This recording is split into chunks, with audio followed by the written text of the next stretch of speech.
नमस्कार। स्वागत है हमारे चैनल सुप्रीम कोर्ट जजमेंट इन हिंदी पर। यहाँ हम सुप्रीम कोर्ट के महत्वपूर्ण फैसलों को आसान हिंदी भाषा में समझाते हैं ताकि आप इन्हें आसानी से समझ सकें और सुप्रीम कोर्ट के निर्णयों से हमेशा अपडेट रह सकें।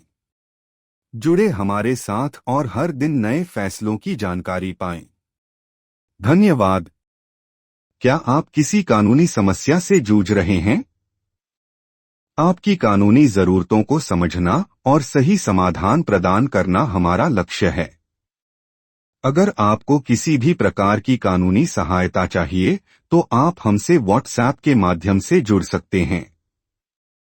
हमारा नंबर है 7568890985। कृपया ध्यान दें, इस नंबर पर कॉल न करें, केवल व्हाट्सएप संदेश भेजें। हम आपकी हर संभव मदद करेंगे और आपके कानूनी मामलों का समाधान दिलाने के लिए हमेशा तैयार हैं।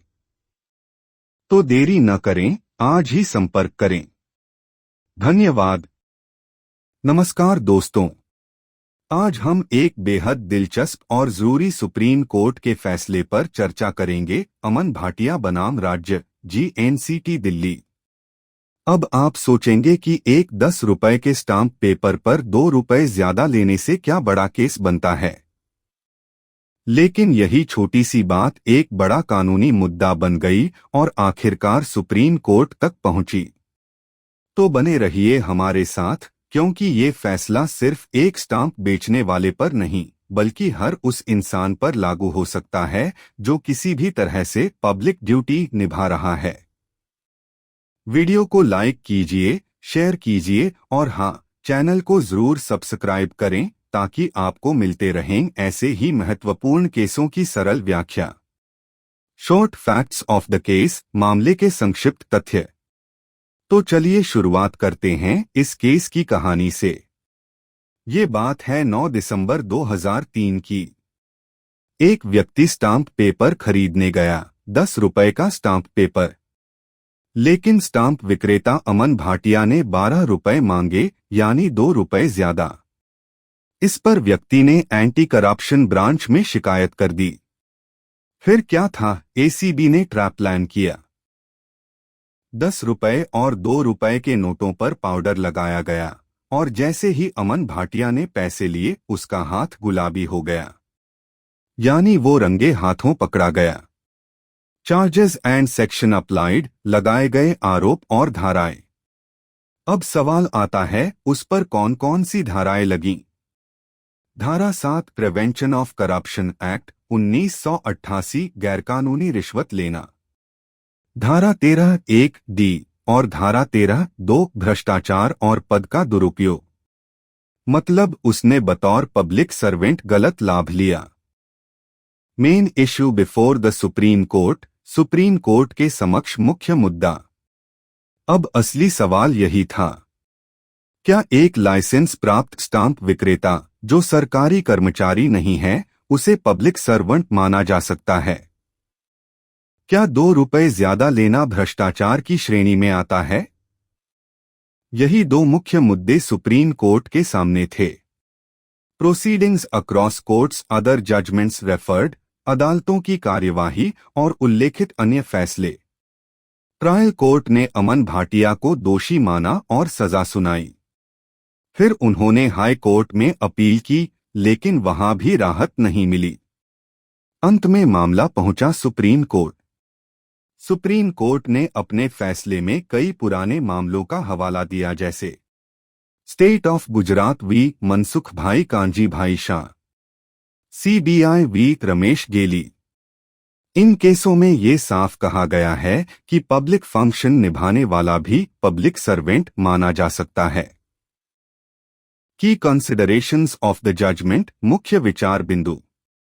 सुप्रीम कोर्ट ने कुछ महत्वपूर्ण बिंदुओं पर ध्यान दिया। स्टाम्प विक्रेता भले ही सरकारी कर्मचारी नहीं हो, लेकिन वो सरकारी काम यानी स्टाम्प बेचना कर रहा है। वो सरकार से कमीशन लेता है, यानी उसका मुआवजा तय है। जनता को स्टाम्प पेपर मिलना एक कानूनी जरूरत है, ऐसे में ये कार्य पब्लिक ड्यूटी के तहत आता है। तो कोर्ट ने कहा, हाँ, ये व्यक्ति पब्लिक सर्वेंट की श्रेणी में आएगा। फाइनल वर्डिक्ट एनालिसिस, अंतिम निर्णय का विश्लेषण। सुप्रीम कोर्ट ने क्या कहा? कोर्ट ने साफ कहा कि स्टाम्प विक्रेता का कार्य पब्लिक सर्विस है। उसने 2 रुपए ज्यादा लेकर भ्रष्टाचार किया। निचली अदालतों का फैसला बिल्कुल सही है। और इस तरह सुप्रीम कोर्ट ने उसकी अपील खारिज कर दी और सजा बरकरार रखी। Important points of the judgement, फैसले के महत्वपूर्ण बिंदु। तो इस फैसले से हमें क्या क्या सीखने को मिला? पब्लिक ड्यूटी करने वाले लोग भी भ्रष्टाचार कानून के तहत आते हैं। रिश्वत चाहे छोटी हो या बड़ी, कानून सबके लिए बराबर है। भ्रष्टाचार सिर्फ सरकारी नौकरी तक सीमित नहीं है। जनता से गैरकानूनी पैसा लेना अपराध है। डिफेंस प्रेजेंटेड, दोनों पक्षों की दलीलें। अभियुक्त अमन भाटिया की तरफ से, मैं सरकारी कर्मचारी नहीं हूं, सिर्फ लाइसेंसधारी विक्रेता हूं। मुझ पर पीसी एक्ट लागू नहीं होता। सरकार की तरफ से, आपका काम पब्लिक को स्टाम्प देना है, ये पब्लिक फंक्शन है। आप सरकार से कमीशन पाते हैं, यानी ये पब्लिक ड्यूटी है। आपने गैरकानूनी रूप से अतिरिक्त पैसा लिया। नतीजा, कोर्ट ने सरकार की दलील को स्वीकार किया और अभियुक्त की दलील खारिज कर दी। How this judgement can be used in future, भविष्य में इसका कैसे उपयोग हो सकता है? अब ये फैसला हमारे लिए क्यों जरूरी है? अगर आप वकील हैं तो ये केस उन मामलों में काम आ सकता है जहां आरोपी पब्लिक सर्वेंट नहीं माना जा रहा हो। ये केस बताता है कि कोई भी व्यक्ति जो जनता को सेवा दे रहा है, उस पर पीसी एक्ट लग सकता है। छोटी रिश्वत भी गंभीर मानी जाती है, इससे आप अपने केस की गंभीरता साबित कर सकते हैं। तो दोस्तों, ये था सुप्रीम कोर्ट का एक शानदार और शिक्षाप्रद फैसला। अगर आपको ये वीडियो ज्ञानवर्धक लगा हो तो लाइक जरूर करें।